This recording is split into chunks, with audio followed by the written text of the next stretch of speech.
The Rwandan genocide. April 7, 1994. Rwandan armed forces killed 10 Belgian peacekeeping officers in a successful effort to discourage international intervention in their genocide that had begun only hours earlier. In less than 3 months, Hutu extremists who controlled Rwanda murdered an estimated 800,000 innocent civilian Tutsis in the worst episode of genocide since World War II. The Tutsis, a minority group that made up about 10% of Rwanda's population, received no assistance from the international community, although the United Nations later conceded that a mere 5,000 soldiers deployed at the outset would have stopped the wholesale slaughter. The immediate roots of the 1994 genocide went back a few years. In the early 1990s, President Juvenal Habyarimana, a Hutu, began using anti-Tutsi rhetoric to consolidate his own power among the Hutus. Beginning in October 1990, there were several massacres of hundreds of Tutsis. Although the two ethnic groups were very similar,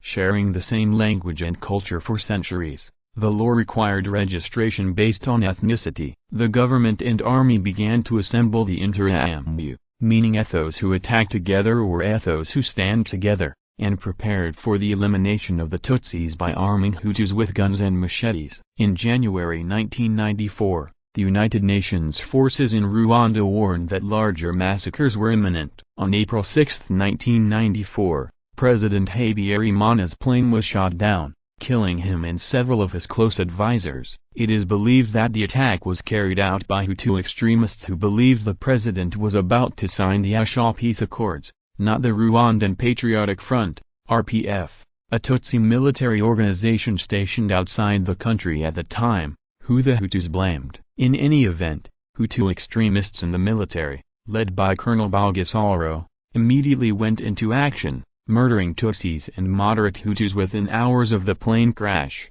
The Belgian peacekeepers were killed the following day, a key factor in the withdrawal of UN forces from Rwanda. Within days, the radio stations in Rwanda were broadcasting appeals to the Hutu majority to kill all Tutsis in the country. The army and the national police directed the slaughter, sometimes threatening Hutu civilians when persuasion didn't work. Thousands of innocent people were hacked to death with machetes by their neighbors. Despite the horrific crimes, the international community, especially the United States, hesitated to take any action. They wrongly ascribed the genocide to chaos amid tribal war. It was left to the RPF to begin an ultimately successful military campaign for control of Rwanda. By the summer, the RPF had defeated the Hutu forces and driven them out of the country and into several neighboring nations. However, by that time, 75% of the Tutsis living in Rwanda had been murdered.